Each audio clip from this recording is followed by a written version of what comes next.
Hey guys, Sergeant Jordan here with Ghost Platoon, and today in the Eden Under I'm going to show you how to use the function Ambient Flyby.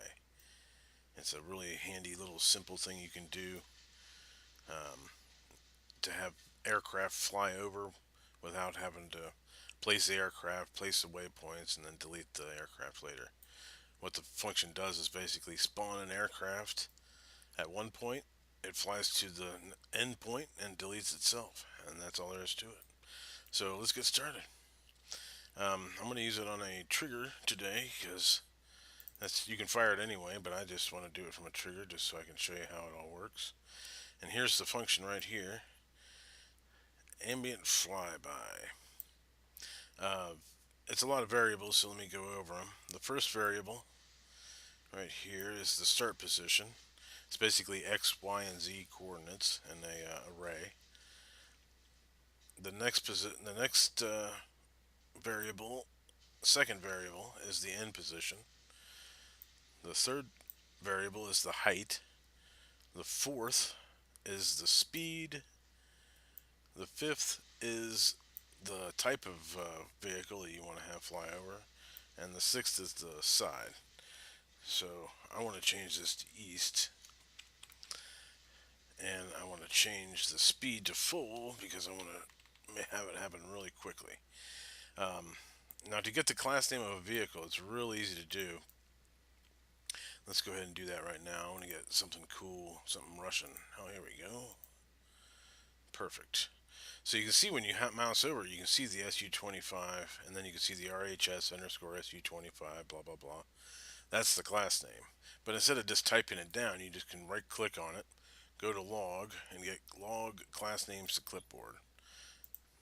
Bingo. Then you already have it. You don't have to worry about it. Go back into the trigger, and then I'm going to paste that right into the vehicle variable. I'm going to have this go really low too, so you can get an idea how cool this can be. Now the coordinates. You can also use like objects, so you can place down like game logics and call it like start point, and just put start. Get position start point, and then get position end point, for example. But I like to use map coordinates because you can kind of randomize it a little bit so they just don't look so static.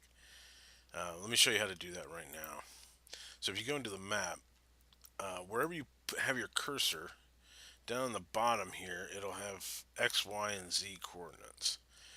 So I want this going right over my head. So let me start them right about here somewhere, and that's let's see, X is 3300, Y is about 380, and you don't have to worry about the Z coordinate.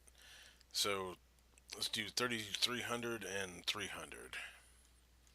Go back into our trigger.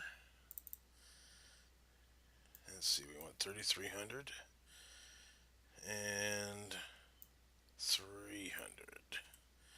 Now the random, I'm going to turn this down a lot just so because I want to make sure they fly right over my head. So let's do 300 and 150.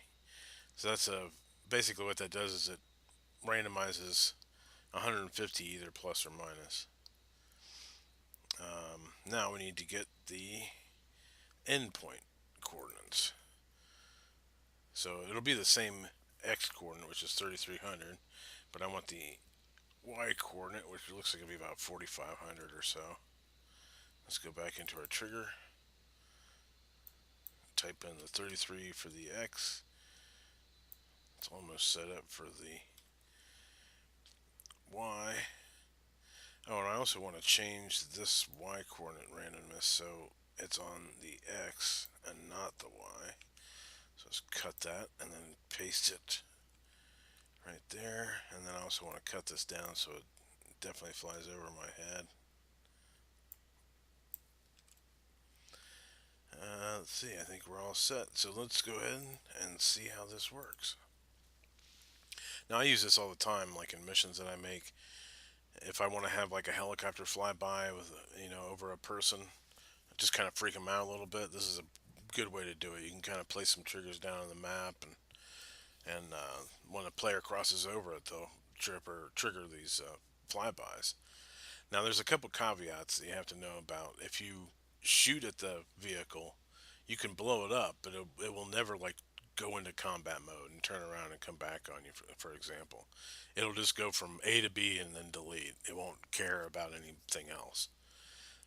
So if you want like a flying over a helicopter and then when you shoot at it, it turns around and starts shooting back, then you're gonna have to actually place your own vehicle with your own waypoints and do it like that. But just for like a really quick ambient thing for your missions, this is a great way to do it. All right, let's hit this trigger off and see what we got.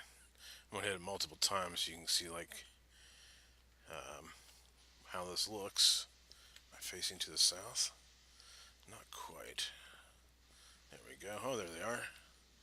So you can see the randomness. They don't come from exactly the same spot. It makes it look a little bit more realistic. I mean, I doubt you'd probably have like 50 of them fly over, although you could, you know. I don't know why, but you could. But there you go.